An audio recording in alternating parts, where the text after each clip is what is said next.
In this History Illustrated video, I'm going to discuss with you the 13 original colonies, but only just one region, the New England region. So I'm going to start by showing you the very first colony in the New England region, and it would be Plymouth, Massachusetts.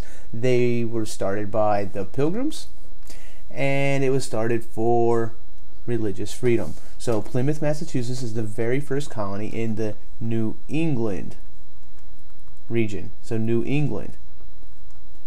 And this is just a group of colonies up in the Northeast. So these colonies up here basically are called the New England Colonies. The very first town was Plymouth, Massachusetts, and it was started for religious freedom. I'm going to go ahead and take that away now. I'm going to focus on each individual colony here. So the very first one, like I said, is Massachusetts. If you notice, there happens to be two places. Both of them are Massachusetts. Today this is Maine, and a lot of students in class will tell me, well, why is Maine the same color as Massachusetts? Well, that's because Maine actually was Massachusetts at the time. They were the one in the same place. They were broken apart by one colony in the middle. That would be New Hampshire.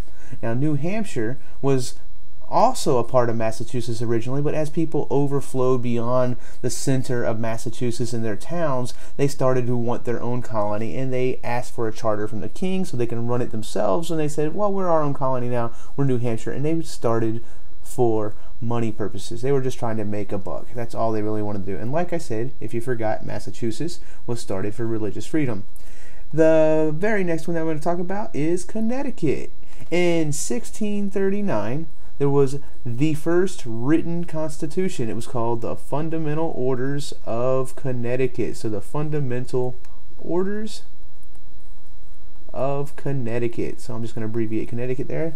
It was the first written constitution in 1639, and basically what Connecticut was wanting to do with their constitution was break away from Massachusetts. They wanted to start their own colony, and in their constitution they said that there should be more equality. More people should be allowed to vote, not just the Puritan religion in Massachusetts. You see, in Massachusetts they had religious freedom, but for Puritans only.